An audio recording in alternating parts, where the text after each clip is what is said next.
Você já parou para pensar no que acontece depois? Não de forma abstrata, de forma real e pessoal. O que acontece com você, com a sua consciência, com tudo que você é, com as memórias que carrega, com as pessoas que ama, com o propósito que ainda não cumpriu, com os sonhos que ainda não realizou. O que acontece depois que o coração para? A maioria das pessoas evita essa pergunta, não porque não a tem, mas porque não sabe como lidar com a resposta. Porque a possibilidade de que não existe nada depois é aterrorizante demais para ser examinada com honestidade. E a possibilidade de que existe algo depois levanta outras perguntas que também assustam. Mas a Bíblia não evita essa pergunta. Ela a responde com uma riqueza de detalhe, com uma consistência ao longo de milênios de textos escritos por dezenas de autores diferentes e com uma clareza que deveria transformar completamente a forma como você vive hoje. Porque a forma como você entende o que vem depois determina profundamente a forma como você vive agora. Se não existe nada depois, então tudo o que importa está comprimido neste breve período entre o nascimento e a morte.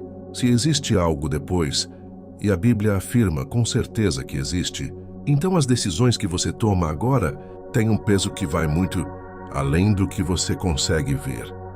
Bem-vindo ao canal Verdades Sagradas. Aqui a Bíblia é aberta sem filtro, sem religião e sem medo. Se você chegou até este vídeo hoje, existe uma pergunta sobre a eternidade que você ainda não respondeu com clareza suficiente.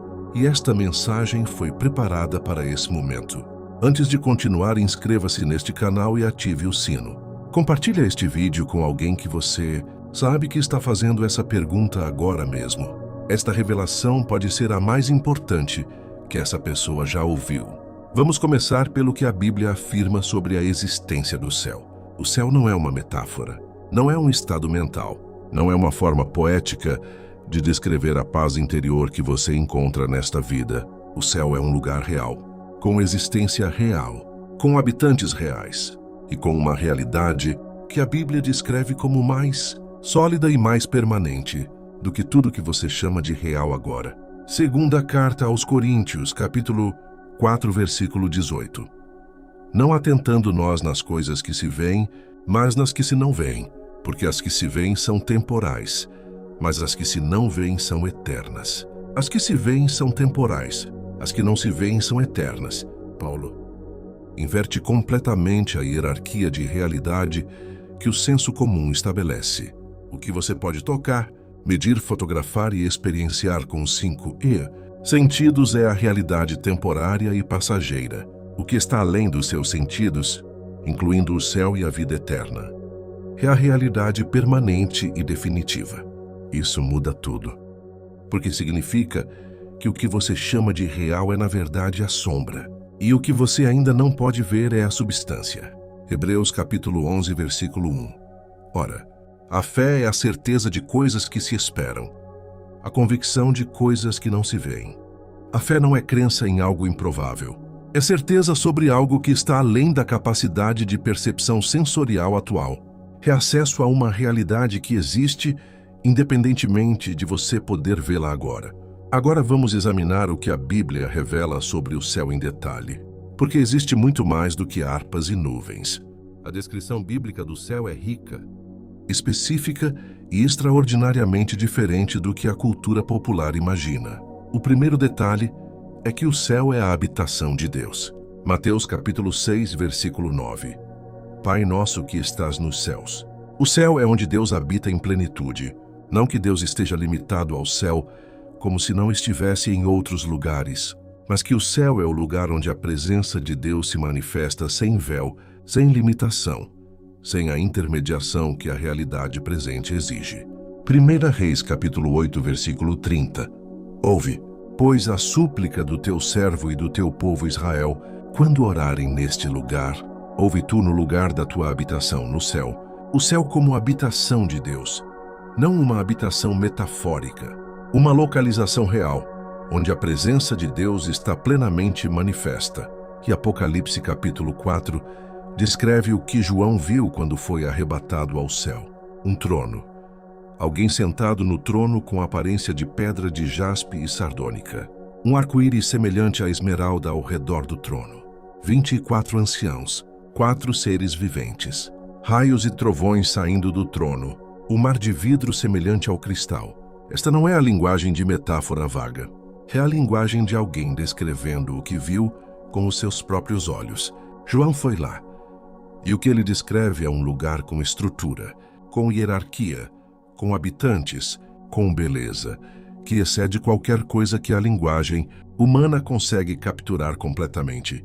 O segundo detalhe é que o céu é um lugar preparado. João capítulo 14, versículos 2 e 3. Na casa de meu pai há muitas moradas. Se assim não fosse, eu vou-lo teria dito. Vou preparar-vos lugar. E quando eu for e vos preparar lugar, voltarei e tomar-vos-ei para mim mesmo, para que onde eu estiver estejais vós também. Muitas moradas. A palavra grega mone significa morada permanente, habitação estabelecida. Não alojamento temporário, não hotel espiritual. Morada permanente. Um lugar específico que foi preparado especificamente para você. Jesus disse, vou preparar lugar. Isso não é linguagem de improviso. É linguagem de preparação deliberada e personalizada. Da mesma forma que você prepararia um quarto para um filho que está chegando. Com atenção, com cuidado, com consideração pela pessoa específica que vai habitá-lo. O Criador do Universo está preparando a sua morada, eterna com a mesma atenção com que criou cada detalhe deste universo, cada nebulosa, cada galáxia, cada folha de cada árvore, cada impressão digital de cada ser humano que já existiu. Esse mesmo Deus está preparando o lugar onde você vai habitar para sempre. O terceiro detalhe é que o céu é um lugar de adoração contínua. Apocalipse, capítulo 4, versículo 8. E os 4 seres viventes tinham, cada um deles, 6 asas, que ao redor e por dentro estavam cheios de olhos, e não cessavam de dizer, dia e noite, Santo, Santo, Santo é o Senhor Deus, o Todo-Poderoso que era, que é e que há de vir. Não cessavam de dizer, adoração contínua. E Apocalipse capítulo 5. Acrescenta miríades e milhares de anjos, juntando vozes nessa adoração ao redor do trono. Mas a adoração celestial não é a obrigação tediosa que a palavra adoração às vezes evoca. É a resposta natural e espontânea de seres que estão na presença plena de algo infinitamente maravilhoso. Da mesma forma que você não precisa se forçar a apreciar um pôr do sol extraordinário. A beleza produz a resposta naturalmente. No céu, a presença de Deus em plenitude vai produzir uma adoração que não é esforço. É o estado mais natural possível para uma criatura feita para habitar na presença do seu Criador. Comenta aqui embaixo, eu quero estar lá.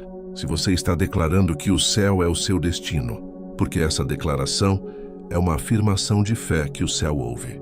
O quarto detalhe é que o céu é um lugar sem dor. Apocalipse capítulo 21, versículos 3 e 4. E ouvi uma grande voz do trono, que dizia, eis o tabernáculo de Deus com os homens, pois ele habitará com eles. Eles serão o seu povo, e o próprio Deus estará com eles e será o seu Deus. E ele limpará dos seus olhos toda a lágrima, e não haverá mais morte. Nem pranto, nem clamor, nem dor, porque as primeiras coisas já passaram. Ele limpará dos seus olhos toda lágrima. Esta é uma das imagens mais ternamente pessoais de toda a Bíblia. Não que as lágrimas simplesmente parem. Deus pessoalmente as limpa. Com a mesma ternura com que um pai limpa as lágrimas do rosto de um filho pequeno. Não haverá mais morte. Não haverá mais pranto. Não haverá mais dor. Cada forma de sofrimento que você conheceu nesta vida, cada perda, cada diagnóstico, cada traição, cada luto, cada noite sem dormir, cada dor que não tinha nome, tudo isso pertence às primeiras coisas que já passaram. E para quem passou por sofrimento profundo, essa promessa não é apenas doutrina teológica. É a razão mais concreta para continuar. É o horizonte que dá sentido à jornada presente, por mais difícil que ela seja. O quinto detalhe é que o céu é um lugar de conhecimento pleno. Primeira carta aos Coríntios, capítulo 13, versículo 12. porque agora vemos como em espelho, em enigma, mas então veremos face a face. Agora conheço em parte, mas então conhecerei como também sou conhecido. Conhecerei como também sou conhecido. Você será completamente conhecido por Deus, e você conhecerá completamente. As perguntas que ficaram sem resposta nesta vida, os porquês que nunca foram respondidos, os mistérios que a fé presente exige que você aceite sem ver. No céu você vai entender. Paulo usa a imagem do espelho. No mundo antigo, os espelhos eram de metal polido e produziam um reflexo impreciso e invertido. Você via algo que se parecia com você, mas não era o você real. Agora, nesta vida, é assim que você vê a realidade espiritual, refletida, distorcida, parcial. No céu, face a face, a realidade direta, sem distorção, sem parcialidade, sem véu. O sexto detalhe é que o céu é um lugar de recompensa. Este é o aspecto do céu que a maioria das pessoas menos conhece e que a Bíblia trata com surpreendente detalhe. Primeira carta aos Coríntios, capítulo 3, versículos 12 ao 15. Se alguém edificar sobre este fundamento com ouro, prata, pedras preciosas, madeira, feno ou palha, a obra de cada um será manifestada, porque o dia a declarará, pois pelo fogo será revelada, e o fogo provará qual seja a obra de cada um. Se a obra de alguém permanecer, a que edificou receberá galardão. Se a obra de alguém se queimar, sofrerá perda, mas ele mesmo será salvo. Todavia, como pelo fogo, o dia declarará. Existe um momento no céu de avaliação das obras da vida de cada crente, não para determinar a salvação, que já foi estabelecida pela fé em Cristo, mas para determinar a recompensa, o que foi feito com o tempo, os talentos e os recursos que Deus confiou a cada um. Segunda carta aos Coríntios, capítulo 5, versículo 10. Porque todos nós havemos de comparecer ante o tribunal de Cristo, para que cada um receba o que merece, segundo o que tiver feito por meio do corpo, seja bem, seja mal. E a Bíblia descreve coroas específicas que podem ser recebidas. A coroa da vida para quem perseverou sob provação. Tiago, capítulo 3, versículo 12. A coroa de justiça para quem amou a vinda de Cristo. 2 Timóteo, capítulo 4, versículo 8. A coroa incorruptível para quem exerceu domínio próprio. Primeira carta aos Coríntios, capítulo 9, versículo 25. A coroa de glória para quem apacentou o rebanho de Deus. Primeira carta de Pedro, capítulo 5, versículo 4. E Apocalipse, capítulo 4, versículo 10 mostra os 24 anciãos lançando as suas coroas diante do trono. A recompensa recebida, devolvida ao único que é digno de toda a honra. O sétimo detalhe é a nova criação. Apocalipse, capítulo 21, versículo 1. E vi um novo céu e uma nova terra, porque o primeiro céu e a primeira terra já tinham passado, e o mar já não existia. O destino final do crente não é uma existência etérea e imaterial em alguma dimensão espiritual. É uma nova criação. Corpos ressurretos reais como o corpo ressurreto de Jesus. Uma nova terra real. Um novo céu real. A criação toda renovada e restaurada. Segunda carta de Pedro, capítulo 3, versículo 13. Mas nós, segundo a sua promessa, esperamos novos céus e nova terra, nos quais habita a justiça. E a nova Jerusalém, que Apocalipse capítulo 21 descreve, é uma cidade real, com dimensões, com materiais, com fundações adornadas com pedras preciosas, com ruas de ouro puro semelhante ao vidro transparente, com o rio da água da vida, com a árvore da vida. Esta é a promessa.